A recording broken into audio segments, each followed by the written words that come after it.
Radio Tehran, শুরু হচ্ছে বিশ্ব সংবাদ।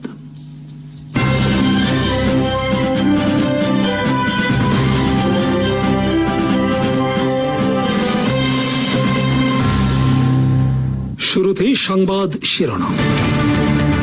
ইরানের ইসলামিক রেভলিউশনারি গার্ড কর্পস বা আইআরজিসির মুখপাত্র ব্রিগেডিয়ার জেনারেল হোসেন মোহেব্বি দাবি করেছেন, চলমান যুদ্ধে যুক্তরাষ্ট্র কোনো লক্ষ্য অর্জন করতে না পেরে পরাজয় মেনে নিয়েছে।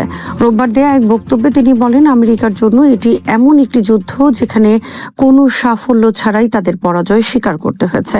মোহেব্বি বলেন, যুদ্ধের শুরুতে যুক্তরাষ্ট্র যে লক্ষ্যগুলো নির্ধারণ করেছিল সেগুলো থেকে শত্রুপক্ষ দ্রুত পিছিয়ে যেতে বাধ্য হয়েছে। এখন তাদের লক্ষ্য ক্রমে সীমিত হয়ে আসছে। তার দাবি, বর্তমানে যুক্তরাষ্ট্রের প্রধান প্রচেষ্টা হয়ে দাঁড়িয়েছে হরমুজ প্রণালী পুনরায় খুলে দেয়া। আইআরজিসির এই কর্মকর্তা বলেন, আগে যে হরমুজ প্রণালী আন্তর্জাতিক নৌ চলাচলের জন্য উন্মুক্ত ছিল, এখন সেটি যুক্তরাষ্ট্রের কাছে পুনরায় চালু করার বিষয় হয়ে দাঁড়িয়েছে। তবে ইরানের কাছে হরমুজ এখন আর কেবল একটি জলপথ নয়, এটি হয়ে উঠেছে একটি যুদ্ধের ভূগোল। মোহেব্বির ভাষায়, হরমুজ প্রণালী নিয়ন্ত্রণে রাখাই এখন ইরানের কৌশল এবং এই কৌশল অব্যাহত থাকবে যতক্ষণ না যুক্তরাষ্ট্র ইরানের সব শর্ত মেনে নেয়। তিনি এই যুদ্ধে সাংবাদিক ও গণমাধ্যমের ভূমিকারও প্রশংসা করেন। তার দাবি, বাস্তব পরিস্থিতি তুলে ধরার মাধ্যমে গণমাধ্যম যুদ্ধের ফলাফলে গুরুত্বপূর্ণ ভূমিকা রেখেছে। উল্লেখ্য, চলমান সংঘাতের মধ্যে ইরানের নিয়ন্ত্রণে হরমুজ প্রণালী দিয়ে জাহাজ চলাচল বন্ধ রয়েছে। তেহরান জানিয়েছে, যুক্তরাষ্ট্রের সামরিক হস্তক্ষেপ বন্ধ না হওয়া পর্যন্ত প্রণালীটি পুনরায় উন্মুক্ত করা হবে না। ফলে বিশ্বের অন্যতম গুরুত্বপূর্ণ জ্বালানি পরিবহন পথ হরমুজ প্রণালীকে ঘিরে ইরান ও যুক্তরাষ্ট্রের মধ্যে উত্তেজনা আরও গভীর হয়েছে। প্রণালীটি দীর্ঘ সময় বন্ধ থাকলে আন্তর্জাতিক জ্বালানি সরবরাহ, তেলের বাজার এবং বৈশ্বিক বাণিজ্যে বড় ধরনের প্রভাব পড়তে পারে। ইরানের ইসলামিক রেভলিউশনারি গার্ড কর্পস আইআরজিসির তেহরান কমান্ডের প্রধান ব্রিগেডিয়ার জেনারেল হাসান হাসানজাদেহ বলেছেন, ইরানের বিরুদ্ধে সাম্প্রতিক সংঘাতে যুক্তরাষ্ট্র ও ইসরায়েল তাদের লক্ষ্য অর্জনে সম্পূর্ণ ব্যর্থ হয়েছে। শনিবার রাজধানীর একটি স্থানীয় সামরিক ইউনিট পরিদর্শনের সময় তিনি এই মন্তব্য করেন। হাসানজাদেহ বলেন, যুক্তরাষ্ট্র ও ইসরায়েলের শীর্ষ কর্মকর্তাদের কাছে এখন নিজেদের জনগণ, বুদ্ধিজীবী ও আন্তর্জাতিক জনমতের সামনে তাদের ধারাবাহিক ব্যর্থতার কোনো গ্রহণযোগ্য ব্যাখ্যা নেই। তার দাবি, ইরানের ইসলামী শাসন ব্যবস্থাকে উৎখাত, দেশটির সশস্ত্র বাহিনীকে দুর্বল করা এবং শান্তিপূর্ণ পারমাণবিক কর্মসূচি বন্ধ করতে কোনো লক্ষ্যই অর্জন করতে পারেনি দুই দেশ। তিনি সাম্প্রতিক 2 দফা সংঘাতের কথা উল্লেখ করেন। তার ভাষ্য অনুযায়ী, জুনে 12 দিনের যুদ্ধ এবং পরবর্তী 40 দিনের যুদ্ধে ইরান পাল্টা হামলা চালিয়ে যুক্তরাষ্ট্র ও ইসরায়েলের গুরুত্বপূর্ণ সামরিক ও কৌশলগত স্থাপনাগুলোকে লক্ষ্যবস্তু করে। ইরানি কমান্ডারের দাবি, জুনের সংঘাতে ইসরায়েলের অনুরোধে যুক্তরাষ্ট্র তেহরানের কাছে যুদ্ধবিরতির আহ্বান জানায়। পরবর্তী 40 দিনের সংঘাতেও ইরানের শতাধিক পাল্টা হামলার পর মার্কিন প্রেসিডেন্ট ডোনাল্ড ট্রাম্প একতরফাভাবে যুদ্ধবিরতি ঘোষণা করেন। হাসানজাদেহ আরও বলেন, যুদ্ধবিরতির পরও যুক্তরাষ্ট্রের বিভিন্ন পদক্ষেপের জবাব দিয়ে যাচ্ছে ইরানের সশস্ত্র বাহিনী। একই সঙ্গে ইরানি জনগণের ব্যাপক সমর্থন এবং বাসিজ স্বেচ্ছাসেবী বাহিনীর ভূমিকা এসব সাফল্যের পেছনে গুরুত্বপূর্ণ ছিল বলে দাবি করেন তিনি। ইয়েমেনের সশস্ত্র বাহিনী জানিয়েছে, সৌদি আরবের জিজান অঞ্চলে রাষ্ট্রীয় তেল কোম্পানি সৌদি আরামকোর একটি স্থাপনায় ড্রোন হামলা চালানো হয়েছে। রোববার পরিচালিত এই হামলাকে ইয়েমেনের পক্ষ থেকে সুনির্দিষ্ট ও সফল অভিযান হিসেবে বর্ণনা করা হয়েছে। তাদের দাবি, সাম্প্রতিক সময়ে সৌদি আরব ইয়েমেনের উত্তরাঞ্চলের আকাশ সীমায় গোয়েন্দা ও নজরদারি ড্রোনের মাধ্যমে একাধিক উস্কানিমূলক তৎপরতা চালানোর জবাবে এই হামলা করা হয়েছে।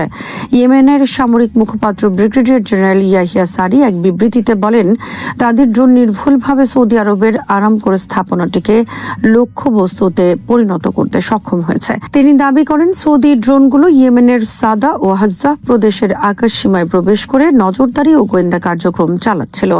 ইয়েমেনি বাহিনী এসব কর্মকাণ্ডকে উস্কানিমূলক হিসেবে উল্লেখ করে এবং এর প্রতিক্রিয়াতেই জিজানে হামলা চালানোর কথা জানায়।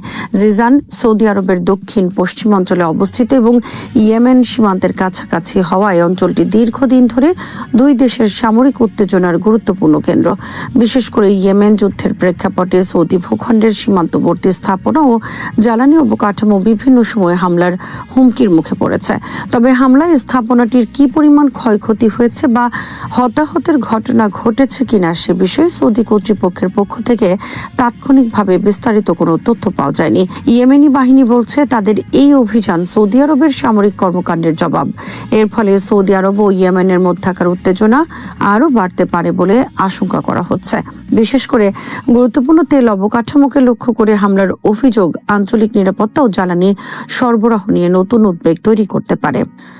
ইরানের পররাষ্ট্র মন্ত্রণালয়ের সাবেক পররাষ্ট্রমন্ত্রী কামাল খাররাজির নামে একটি বিশেষ ডকুমেন্টেশন সেন্টার প্রতিষ্ঠার উদ্যোগ নিয়েছে।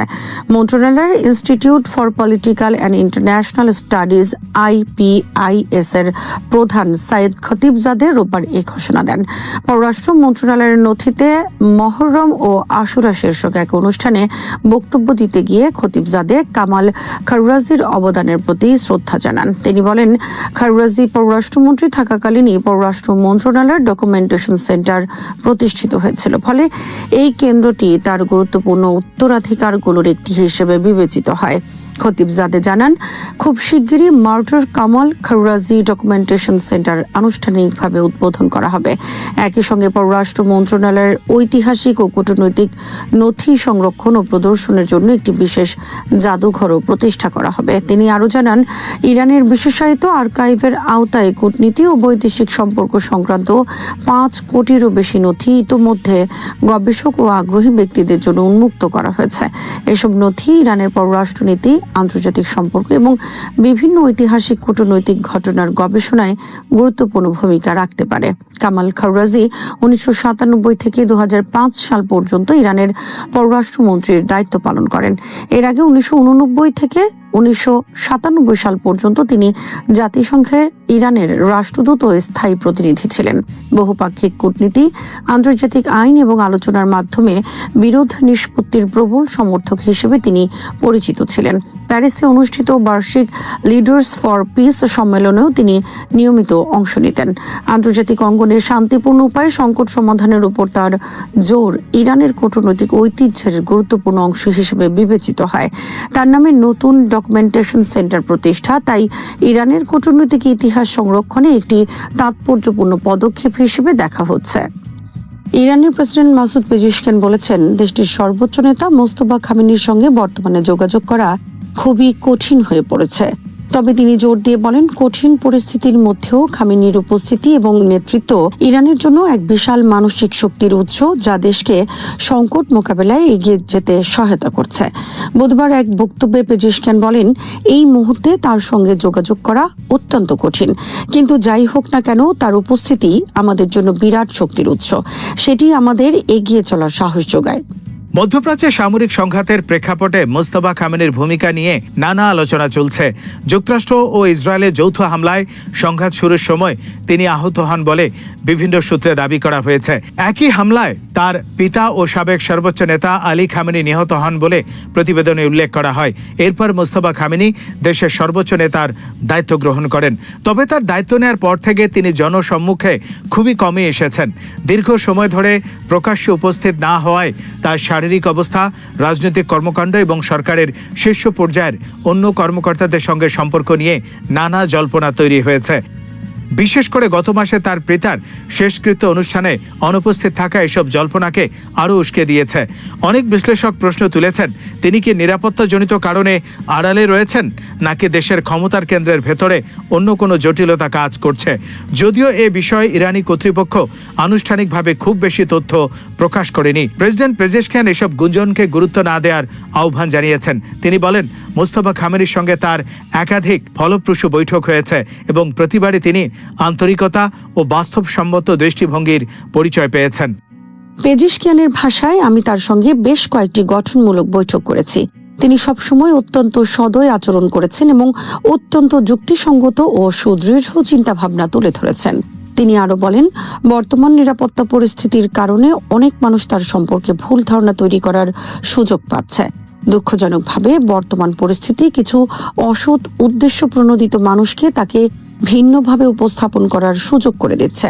তারা তার একটি ভিন্ন চিত্র তুলে ধরার চেষ্টা করছেন, বলেন ইরানের প্রেসিডেন্ট। মুস্তাফা খামেনি সাম্প্রতিক সময়ে মূলত লিখিত বিবৃতির মাধ্যমেই দেশের জনগণ এবং সরকারি কর্মকর্তাদের উদ্দেশ্যে বার্তা দিয়েছেন। প্রকাশ্য সভা বা টেলিভিশন ভাষণে তার অনুপস্থিতি আন্তর্জাতিক গণমাধ্যমেও আলোচনার বিষয় হয়ে উঠেছে। বিশ্লেষকদের মতে চলমান নিরাপত্তা হুমকি এবং সম্ভাব্য নতুন হামলার শঙ্কার কারণে ইরানের সর্বোচ্চ নেতৃত্ব কঠোর নিরাপত্তা বলের মধ্যে অবস্থান করছেন। এমন পরিস্থিতিতে জনসম্মুখে উপস্থিতি সীমিত রাখা হতে পারে নিরাপত্তা কৌশলের অংশ। অন্যদিকে ইরানের রাজনৈতিক নেতৃত্ব বারবার জানিয়ে আসছে যে দেশের প্রশাসনিক কার্যক্রম, সামরিক সমন্বয় এবং কূটনৈতিক সিদ্ধান্ত স্বাভাবিকভাবেই পরিচালিত হচ্ছে। প্রেসিডেন্ট পেজেশকিয়ানের বক্তব্য সেই বার্তাকেই আরও জোরালো করেছে। তিনি ইঙ্গিত দেন সর্বোচ্চ নেতার সঙ্গে যোগাযোগে কিছুটা সীমাবদ্ধতা থাকলেও রাষ্ট্র পরিচালনার ক্ষেত্রে প্রয়োজনীয় নির্দেশনা ও সমন্বয় অব্যাহত রয়েছে। তার মতে নেতৃত্বের ধারাবাহিকতা বজায় রয়েছে এবং সরকারের বিভিন্ন পর্যায়ে সিদ্ধান্ত গ্রহণে কোনো অচলাবস্থা সৃষ্টি হয়নি। মধ্যপ্রাচ্যের চলমান উত্তেজনা, যুক্তরাষ্ট্রের সঙ্গে সংঘাত এবং আঞ্চলিক নিরাপত্তা উপস্থিতির মধ্যে ইরানের সর্বোচ্চ নেতার অবস্থান আন্তর্জাতিক পর্যবেক্ষকদের কাছেও গুরুত্বপূর্ণ বিষয় হয়ে উঠেছে। তাই মোস্তফা খামেনির স্বাস্থ্য, নিরাপত্তা এবং রাজনৈতিক ভূমিকা নিয়ে ভবিষ্যতেও আন্তর্জাতিক অঙ্গনে আলোচনা অব্যাহত থাকবে বলে ধারণা করা হচ্ছে। সব মিলিয়ে প্রেসিডেন্ট মাসুদ পেজিশকিয়ানের সর্বশেষ মন্তব্যে স্পষ্ট হয়েছে যে যোগাযোগে জটিলতা থাকলেও তিনি মোস্তফা খামেনির নেতৃত্বের প্রতি পূর্ণ আস্থা রাখছেন। একই সঙ্গে তিনি দেশি মহলে ছড়িয়ে পড়া বিভিন্ন জল্পনা ও সমালোচনার জবাবে জানিয়েছেন, বাস্তবে সর্বোচ্চ নেতা অত্যন্ত যুক্তিবাদী, সদয় এবং রাষ্ট্র পরিচালনায় সক্রিয় ভূমিকা পালন করছেন। তার মতে বর্তমান সংকটময় সময়ে মোস্তফা খামেনির নেতৃত্বই ইরানের জন্য সবচেয়ে বড় শক্তির উৎস। মার্কিন যুক্তরাষ্ট্র গাজা যুদ্ধের দ্বিতীয় ধাপের সম্ভাব্য সমঝোতা বাস্তবায়নের জন্য একটি খসড়া চুক্তি ইসরায়েলের কাছে পাঠিয়েছে, তবে সেই প্রস্তাবে এখনো চূড়ান্ত অনুমোদন দেয়নি তেল আবিব। বিবৃতিতে তথ্য জানিয়েছেন ইসরায়েলের প্রধানমন্ত্রী বেঞ্জামিন নেতানিয়াহু। তিনি বলেন, ইসরায়েল প্রস্তাবটি পর্যালোচনা করেছে এবং নিজেদের নিরাপত্তা সংক্রান্ত শর্তগুলো নিশ্চিত না হওয়া পর্যন্ত কোনো চূড়ান্ত সিদ্ধান্ত নেবে না। নেতানিয়াহু জোর দিয়ে বলেন, গাজা উপত্যকায় ইসরায়েলের সামরিক উপস্থিতি এবং নিরাপত্তা ব্যবস্থার ক্ষেত্রে সরকারের অবস্থানে কোনো পরিবর্তন আসেনি। তার ভাষ্য অনুযায়ী হামাস সম্পূর্ণভাবে নিরস্ত্র না হওয়া পর্যন্ত ইসরায়েলি সেনাবাহিনী বর্তমান যে অবস্থানগুলো দখল করে রয়েছে সেখান থেকে তারা সরে যাবে না। তিনি দাবি করেন, ইসরায়েলের মূল লক্ষ্য হলো ভবিষ্যতে গাজা যেন আর কোনো ধরনের নিরাপত্তা হুমকি সৃষ্টি না হয়। ইসরায়েলের প্রধানমন্ত্রী জানান, সরকার সেনাবাহিনীকে দেশের নিরাপত্তা নিশ্চিত করতে এবং প্রয়োজনীয় সব ব্যবস্থা নেওয়ার নির্দেশ দিয়েছে। এর মধ্যে ইসরায়েলি সেনা সীমান্তবর্তী বেসামরিক জনগণ এবং রাষ্ট্রের ভূখণ্ডের নিরাপত্তাকে সর্বোচ্চ অগ্রাধিকার দেয়া হয়েছে। তিনি বলেন, গাজার ভবিষ্যৎ নিয়ে যে কোনো রাজনৈতিক বা নিরাপত্তা ব্যবস্থা এমন হবে যাতে সেখানে আর কখনো সন্ত্রাসী কর্মকাণ্ড বা সামরিক হুমকি পুনরায় গড়ে উঠতে না পারে। নেতানিয়াহুর মতে মার্কিন প্রেসিডেন্ট ডোনাল্ড ট্রাম্প এবং তার প্রশাসন বিশ্বাস করে যে এমন একটি সমঝোতায় পৌঁছানো সম্ভব যার মাধ্যমে হামাসকে নিরস্ত্র করা যাবে এবং পুরো গাজা উপত্যকাকে একটি অসামরিক বা ডিমিলিটারাইজড অঞ্চলে রূপান্তর করা যাবে। তিনি বলেন, যুক্তরাষ্ট্রের পক্ষ থেকে যে খসড়া প্রস্তাব পাঠানো হয়েছে সেটি ইসরায়েল গভীরভাবে পর্যালোচনা করছে, তবে এখনো এই বিষয়ে সরকারের চূড়ান্ত সম্মতি দেয়া হয়নি। তিনি আরো জানান, চলমান আলোচনার অংশ হিসেবে যুক্তরাষ্ট্র একটি প্রাথমিক খসড়া রোডম্যাপ জমা দিয়েছে। এর জবাবে ইসরায়েল নিজেদের পর্যবেক্ষণ, মন্তব্য এবং একাধিক সংরক্ষণ বা আপত্তির বিষয় তুলে ধরেছে। উভয় পক্ষের মধ্যে এই বিষয়গুলো নিয়ে এখনো পরামর্শ ও আলোচনা অব্যাহত রয়েছে। নেতানিয়াহু বলেন, আলোচনার উদ্দেশ্য হলো এমন একটি কাঠামো তৈরি করা যা একদিকে যুদ্ধের অবসানের পথ তৈরি করবে, অন্যদিকে ইসরায়েলের দীর্ঘমেয়াদী নিরাপত্তা নিশ্চিত করবে। এদিকে ইসরায়েলি সামরিক সূত্র জানিয়েছে, গাজা উপত্যকায় লক্ষ্যভিত্তিক হত্যাকাণ্ড এবং টার্গেটেড কিলিং পরিচালনার ক্ষেত্রে নতুন নিয়ম কার্যকর করা হয়েছে। নতুন নির্দেশনা অনুযায়ী এখন থেকে গাজায় কোনো লক্ষ্যভিত্তিক হামলা চালানোর আগে অবশ্যই ইসরায়েলি সেনাবাহিনীর চিফ অব স্টাফ জেনারেল ইয়াল জামিলের সরাসরি অনুমোদন নিতে হবে। এর আগে দক্ষিণাঞ্চলীয় কমান্ডের মাঠ পর্যায়ের কমান্ডাররাই এ ধরনের অভিযানের অনুমোদন দিতে পারতেন। সামরিক সূত্রগুলোর মতে এই পরিবর্তনের উদ্দেশ্য হল গাজায় চলমান সংবেদনশীল পরিস্থিতিতে উচ্চ পর্যায়ের রাজনৈতিক ও সামরিক সমন্বয় নিশ্চিত করা এবং যে কোনো অভিযান শুরু করার আগে সম্ভাব্য কূটনৈতিক ও নিরাপত্তাজনিত প্রভাব বিবেচনায় নেয়া। বিশেষ করে যুদ্ধবিরতি, বন্দি বিনিময় বা নতুন কোনো সমঝোতা নিয়ে আলোচনা চলার সময় যাতে অনাকাঙ্ক্ষিত সামরিক পদক্ষেপ আলোচনাকে ব্যাহত না করে সে বিষয়ে গুরুত্ব দেওয়া হচ্ছে।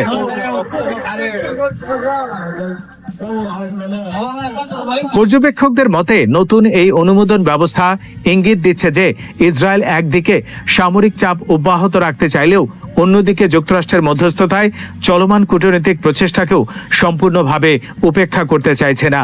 তবে নেতানিয়াহুর বক্তব্য থেকে স্পষ্ট যে হামাসের সম্পূর্ণ নিরস্ত্রীকরণ এবং গাজাকে সামরিক মুক্ত অঞ্চল হিসেবে প্রতিষ্ঠার বিষয়টি ইসরায়েলের জন্য এখনো অপরিবর্তিত শর্ত হিসেবে রয়ে গেছে। অন্যদিকে গাজা যুদ্ধের দ্বিতীয় ধাপের রূপরেখা নিয়ে আলোচনা অব্যাহত থাকলেও হামাসের পক্ষ থেকে এখনো আনুষ্ঠানিক কোনো প্রতিক্রিয়া প্রকাশ করা হয়নি। ফলে মার্কিন খসড়া প্রস্তাব নিয়ে পরবর্তী অগ্রগতি অনেকটাই নির্ভর করবে সংশ্লিষ্ট পক্ষগুলোর আলোচনার ফলাফল এবং নিরাপত্তা ও রাজনৈতিক শর্তগুলো নিয়ে সমঝোতার উপর। এমন পরিস্থিতিতে মধ্যপ্রাচ্যে যুদ্ধবিরতি ও দীর্ঘমেয়াদী শান্তি প্রতিষ্ঠার প্রচেষ্টা নতুন এক গুরুত্বপূর্ণ পর্যায়ে প্রবেশ করেছে। ইরানের সঙ্গে 12 ও 40 দিনের যুদ্ধের পর মধ্যপ্রাচ্যে যুক্তরাষ্ট্রের দীর্ঘদিনের সামরিক উপস্থিতির কার্যকারিতা নিয়ে নতুন করে প্রশ্ন উঠেছে।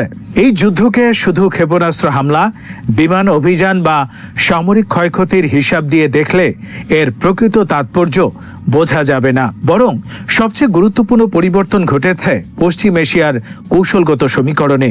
যুক্তরাষ্ট্র যুদ্ধে প্রবেশ করেছিল আঞ্চলিক শক্তির ভারসাম্য নিজেদের অনুকূলে বদলে দেওয়ার লক্ষ্য নিয়ে, কিন্তু যুদ্ধের পরও ইরান আঞ্চলিক সমীকরণ থেকে ছিটকে যায়নি। দেশটির ক্ষেপণাস্ত্র, ড্রোন, সামরিক অবকাঠামো ও আঞ্চলিক সম্পর্কের নেটওয়ার্ক পুরোপুরি ধ্বংস করা সম্ভব হয়নি। বরং সংঘাত দেখিয়েছে ইরানের ওপর বড় ধরনের হামলা চালালেও তেহরানের পাল্টা আঘাতের সক্ষমতা এবং যুদ্ধের খরচ বাড়িয়ে দেওয়ার ক্ষমতা রয়ে গেছে। এখানেই যুক্তরাষ্ট্রের সামরিক শ্রেষ্ঠত্ব ও কৌশলগত বিজয়ের মধ্যে পার্থক্য স্পষ্ট হয়েছে। ওয়াশিংটন ব্যাপক ধ্বংসযজ্ঞ চালাতে পারে, অবকাঠামো ধ্বংস করতে পারে কিংবা সামরিক কমান্ডারদের হত্যা করতে পারে, কিন্তু এর অর্থ এই নয় যে প্রতিপক্ষের রাজনৈতিক আচরণ নিজের ইচ্ছামতো পরিবর্তন করা সম্ভব। এই বাস্তবতা হরমুজ প্রণালীতেও সবচেয়ে স্পষ্ট হয়েছে। পারস্য উপসাগরে মার্কিন সামরিক উপস্থিতির অন্যতম প্রধান যুক্তি ছিল জ্বালানি নিরাপত্তা ও নৌ চলাচলের স্বাধীনতা নিশ্চিত করা, কিন্তু সরাসরি মার্কিন অংশগ্রহণে যুদ্ধ শুরু হওয়ার পর বিশ্বের অন্যতম গুরুত্বপূর্ণ এই জলপথই সংকটের কেন্দ্রে পরিণত হয়েছে। ফলে প্রশ্ন উঠেছে যে সামরিক উপস্থিতিকে নিরাপত্তার নিশ্চয়তা হিসাবে তুলে ধরা হয়, সেটাই যদি সংকটের সময় আঞ্চলিক নিরাপত্তার ঝুঁকি বাড়িয়ে দেয় তাহলে তার প্রয়োজনীয়তা কতটা? উপসাগরীয় দেশগুলো বছরের পর বছর বিপুল অর্থ ব্যয় করে মার্কিন অস্ত্র কিনছে এবং মার্কিন সামরিক ঘাঁটিকে নিরাপত্তার অংশ হিসেবে গ্রহণ করেছে, কিন্তু যুদ্ধ প্রমাণ করেছে যুক্তরাষ্ট্র ইরান সরাসরি সংঘাতে এসব দেশও এর অর্থনৈতিক ও নিরাপত্তাগত পরিণতি থেকে নিজেদের পুরোপুরি দূরে রাখতে পারে না। তাই পশ্চিম এশিয়ার ভবিষ্যৎ নিরাপত্তা নিয়ে নতুন করে চিন্তার প্রয়োজন। যুক্তরাষ্ট্রের রাজনৈতিক বা অর্থনৈতিক সম্পর্ক ছিন্ন করার কথা নয়, বরং প্রশ্নটি হল স্থায়ী বিদেশি সামরিক উপস্থিতির প্রয়োজনীয়তা। ইরান, সৌদি আরব, সংযুক্ত আরব আমিরাত, ওমান, ইরাক সহ আঞ্চলিক দেশগুলো নিজেদের মধ্যে নতুন নিরাপত্তা কাঠামো গড়ে তুলতে পারে। 40 দিনের যুদ্ধ ওয়াশিংটনকে একটি গুরুত্বপূর্ণ বার্তা দিয়েছে। যুক্তরাষ্ট্র পশ্চিম এশিয়ায় যুদ্ধ শুরু করতে পারে, কিন্তু যুদ্ধের সমাপ্তি নিজের ইচ্ছামতো নিশ্চিত করতে পারে না।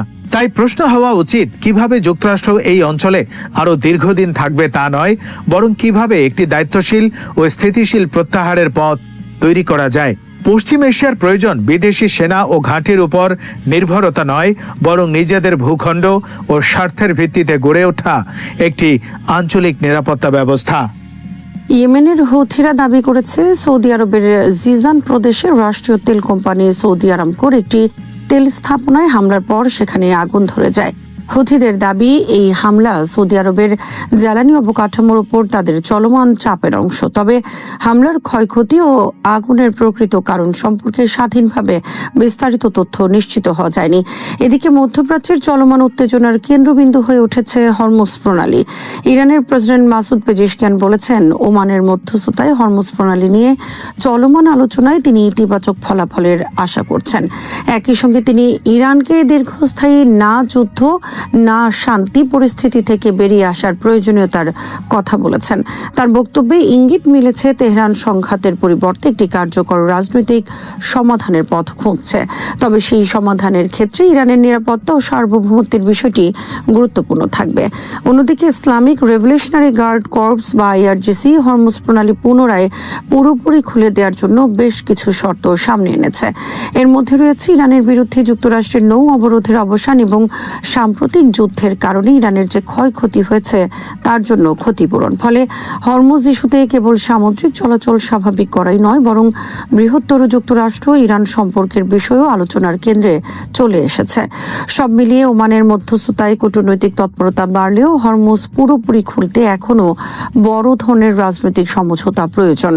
ইয়েমেন, সৌদি উত্তেজনা এবং ইরান যুক্তরাষ্ট্র বিরোধ একই সঙ্গে চলতে থাকায় মধ্যপ্রাচ্যের জ্বালানি নিরাপত্তা ও বৈশ্বিক তেল বাজারে অনিশ্চয়তাও অব্যাহত রয়েছে। ইয়েমেনের সশস্ত্র বাহিনী জানিয়েছে, সৌদি আরবের জিজান অঞ্চলের রাষ্ট্রীয় তেল কোম্পানি আরামকোর একটি শোধনাগার লক্ষ্য করে রোববার ড্রোন হামলা চালানো হয়েছে। ইয়েমেনি বাহিনীর দাবি, অত্যন্ত নির্ভুলভাবে এই হামলা পরিচালনা করা হয় এবং লক্ষ্যবস্তুতে ড্রোনটি সফলভাবে আঘাত হানতে সক্ষম হয়েছে। ইরানের সামরিক মুখপাত্র ব্রিগেডিয়ার জেনারেল ইয়াহিয়া সারি এক বিবৃতিতে হামলার বিষয়টি নিশ্চিত করেন। তিনি বলেন, সৌদি আরবের কথিত উস্কানিমূলক কর্মকাণ্ডের জবাব হিসেবেই এই অভিযান পরিচালনা করা হয়েছে।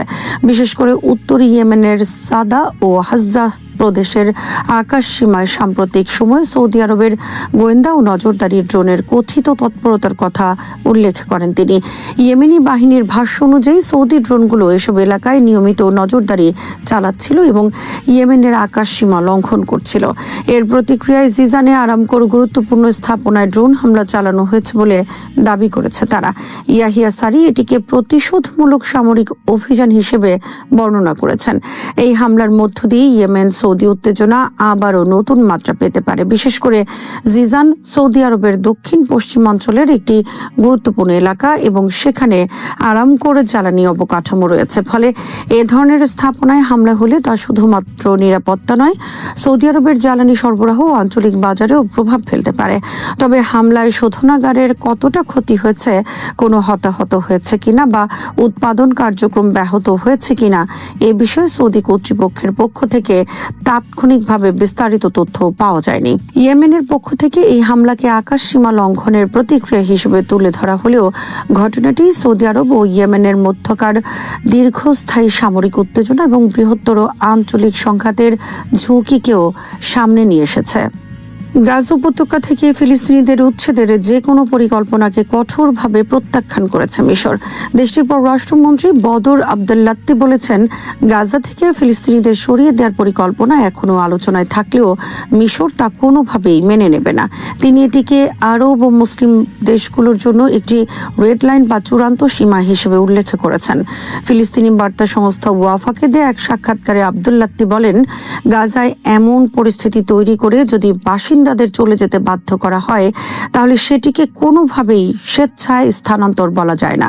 তার মতে, জীবনযাপন অসম্ভব করে মানুষকে নিজ ভূমি ছাড়তে বাধ্য করা আন্তর্জাতিক আইন এবং দখলদারিত্বের অধীনে থাকা জনগণের অধিকারের লঙ্ঘন। মিশরের পররাষ্ট্রমন্ত্রী স্পষ্ট করে বলেন, কায়রো ফিলিস্তিনিদের উচ্ছেদ মেনে নেবে না এবং এমন কোনো পদক্ষেপের সুযোগও দেবে না।